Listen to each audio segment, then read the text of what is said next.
You might have already noticed this, but I actually stopped making videos. I stopped covering PokeMMO catch events.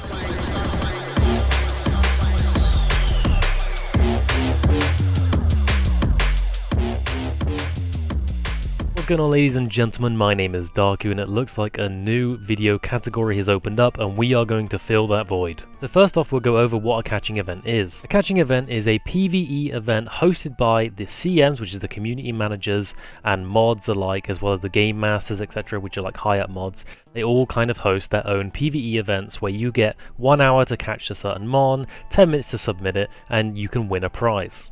So in this event specifically, you can get yourself a shiny Seedot with really good moves, nature, selectable IVs, and even reward points for coming first, second, third, and fourth place. This event is based around Monday, the 3rd of July, 2023. If you are watching this video in the future, just know that you could have avoided missing this event if you just follow or subbed.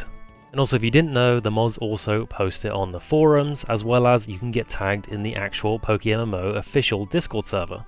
So now we'll go over how to participate, the location of it, the time of it, and the channel that you need to be in. Again, specifically for the Seedot event, we're actually going to be in Route 102, which is exactly where we're stood now in Hoenn. And I'll quickly bring up the map so you can see where we are, just the right hand side of Petalburg City. You'll need to be here, again, on the Monday, the 3rd of July, 2023, and it is at 22 UTC. Obviously, you can convert your own time, but if you're in the UK like me, that is 11 o'clock at night. Now you may be able to see in the very top left, I'm on channel 4, that's where I live basically, but you can come down here and click on the community tab at the bottom right and you can change channel here, and you want to head to channel 1 and you can change to this and you'll see a lot more people, and usually this is where all the CMs, the mods, the GMs, etc., they'll all be here. You don't specifically have to be on this channel to participate in the event, but this is where the majority of people will be during the event. If you're on mobile as well and you're also trying to participate, you can click the 3 dots at the top right of your screen and change channel that way. So just to go over the full thing, to participate in this will be happening again at 10 PM UTC time. You can obviously convert your time. You'll need to be in Route 102. You don't have to be on channel 1, but it is preferred.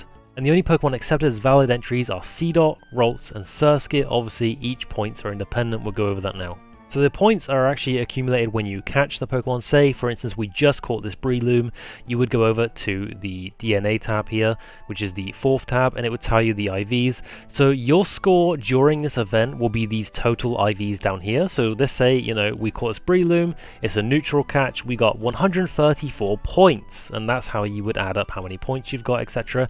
Then you would look at your nature, which is on the 1st tab, and naive nature here. Let's say some natures can have pluses and some natures can have minuses, and this nature here is naive, so this could be like a neutral, this doesn't matter, but this could be plus or minus on top of your total points. So in this example, Seedot is a +5 just for catching the Seedot, Ralts +3, and Surskit is a neutral catch. There are no bonus points to catching a Surskit. So let's pretend this Breloom is a Seedot. If you caught this right here and this was a Seedot, like I said, you would get you would get 134 points +5 as your total because it was a Seedot. You've then got to take in nature bonuses. So for this one specifically, Adamant is +3, Jolly is +3, and Hasty is +2. There are no minus nature bonuses on this catch event. So once again, let's say for example, this was a Seedot, so you'd have 134 points +5 because it was a Seedot, and then we'd go to the nature page. Let's say for example it had Adamant, that would have an extra +3 total points for you to submit. So just to be clear, it's the total sum of your IVs plus the species of what you caught plus the nature bonus equals your total score. In my personal experience, anyone who's under 25 IVs has a good chance of winning 4th place, and anyone with 160 plus IVs has a good chance of winning 3rd, 2nd, and 1st. We'll talk about the positions in just a moment, but those are typically what win and lose. So to add on what I've already said, 1st, 2nd, and 3rd places are the highest IVs possible, and the 4th place is the lowest IVs possible. So you'll be going as close to 0 as possible to win the 4th place. Which leads me on to Pokeballs, which can be useful information. When I come here and do the catching event, I will personally be using the net balls, maybe some great balls, but I won't be using stuff like repeat balls, timer balls, ultra balls, because it's just a money sink and it's absolutely not worth it. For this event specifically, trying to catch the Seedots, it'll be net balls and great balls. You obviously don't have to do the same thing, that's just what I'll be using as I think it's very money efficient. A little bit of advice I would give you is renaming Pokemon as well. Let's say I just caught this Spinder and it's a Spinder event, for example. I could rename this one, so I could look at the IVs, so it's 135. Let's say it's a neutral catch, it doesn't have a nature, so it's 135 total.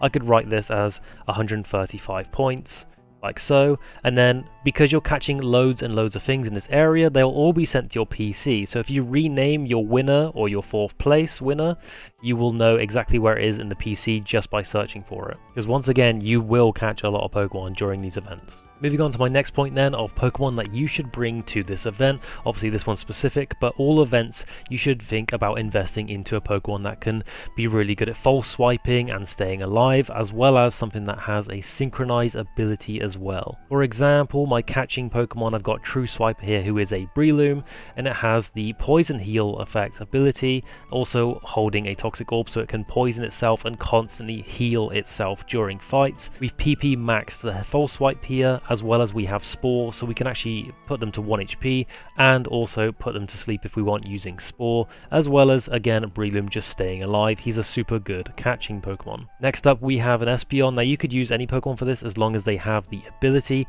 My Espeon here actually has the Synchronize ability, so what this does is passes a burn, poison or paralyze during the fight, but it is also an outer battle ability. So for example, I'll show you just now, I will move this Espeon to my front of my party like so, and in the top left you can see, let me just like move a little bit so we can get a better view perhaps. So top left of the screen now then you can see Synchronize here, so you get a 20% chance for a wild Pokemon's nature to match your synchronized Pokemon that you have up front.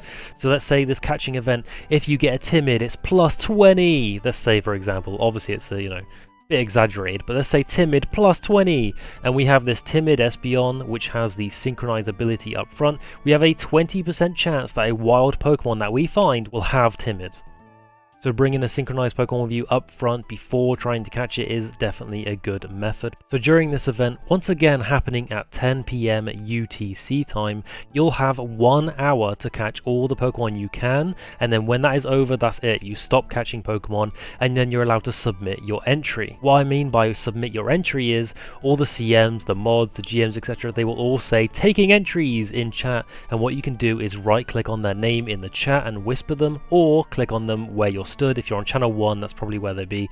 You can whisper them that way, and then you want to send them 1 entry. Now this has to be your absolute best entry or your absolute worst, aka going for 4th place. You want to send them the Pokemon that way. Let's say for example the event is now over, it's been the 1 hour, and now you need to go get your Pokemon from the box, because no doubtably you will have more than 6 in your team. What I would recommend is, because you renamed them, like the tip earlier I gave you, you could go to your PC here, and let's say my absolute best is a 143. I could type this in at the very bottom here, and you see that I've got this Luxray which has been nicknamed 143 because that's the one I wanted to get, and I know that's my best one. I could then drag that to my team, and then once there you can right click someone like a CM or a mod in the chat and you can whisper them, or you can go up to them, you know, in the event area and whisper them that way by right clicking on their character and then clicking whisper. I'm going to take Enzo here as an example. I'm going to right click him and click whisper, and then you bottom left you'll see that you are whispering. For example, this one is Enzo.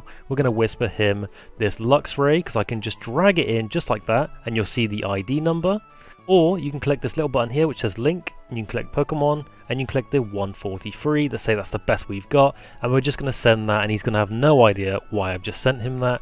But anyway, that's how you submit your entry to the mods. Make sure you only do 1 of these. You cannot send multiple entries. You send 1 entry to 1 mod. You do not need to send them to every mod, and that doesn't mean you get 1 entry per mod. You just send 1 entry. You then want to keep your potential winner in your party for a tiny bit whilst they're adding up the scores and taking all the entries in, just to make sure they've definitely got your entry.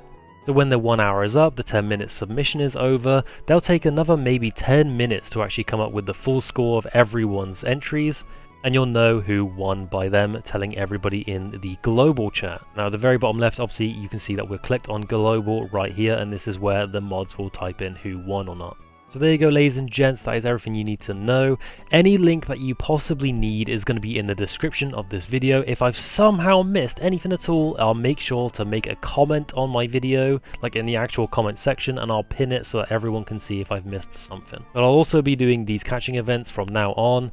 After every single PvE catching event is over, a new video will be released right after that, as I'm not trying to overlap videos. In the description as well, you will see the YouTube playlist for PokeMMO, as well as I stream on Twitch if you didn't know already, so I would really appreciate any subs and any follows you can possibly give out. Much love, good luck in the catching events, and I'll see you on another video. See ya!